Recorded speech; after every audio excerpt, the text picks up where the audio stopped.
నా విషయంలో కొందరు నాయకులు ఇక చెప్తే బాగుండదు, దుర్మార్గంగా ధర్మరాజులాగా ఉండాల్సిన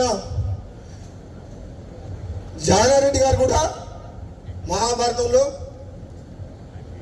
ధృతరాష్ట్రం పాత్ర పోషిస్తుంది. నాకైతే బాధ అనిపిస్తుంది.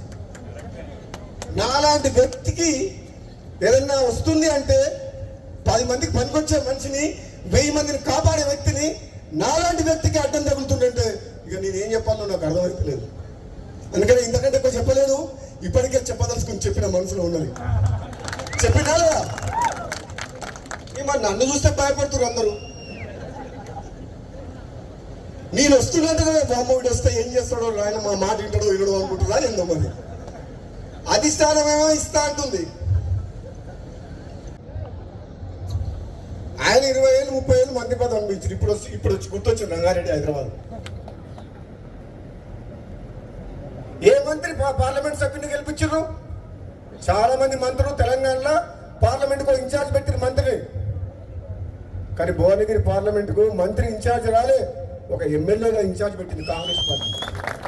అన్ని పార్లమెంట్లకు ఇన్ఛార్జ్ మంత్రులను పెడితే మరి నిజంగా నాకే కెపాసిటీ లేకపోతే, నాకే ధైర్యం లేకపోతే, నాకే మంచి పేరు లేకపోతే, నేనే గెలిపించే శక్తి లేకపోతే ఎందుకు ఇన్ఛార్జ్ పెట్టింది నన్ను?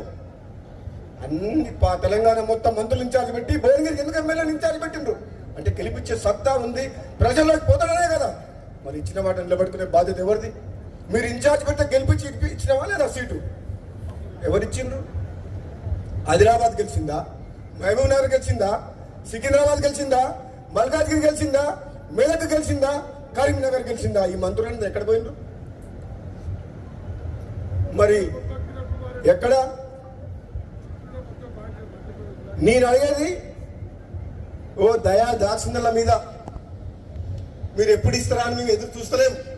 నిజంగా పార్టీ బతకాలంటే, ప్రభుత్వం మంచి పేరు తేవాలంటే, నిజాయితీగా సమర్థవంతంగా ప్రజల కోసం, పార్టీ కోసం, ప్రభుత్వం మంచి పేరు తీసుకొచ్చే వ్యక్తులకే ఇవ్వాలి అని చెప్పి అంటున్నాం.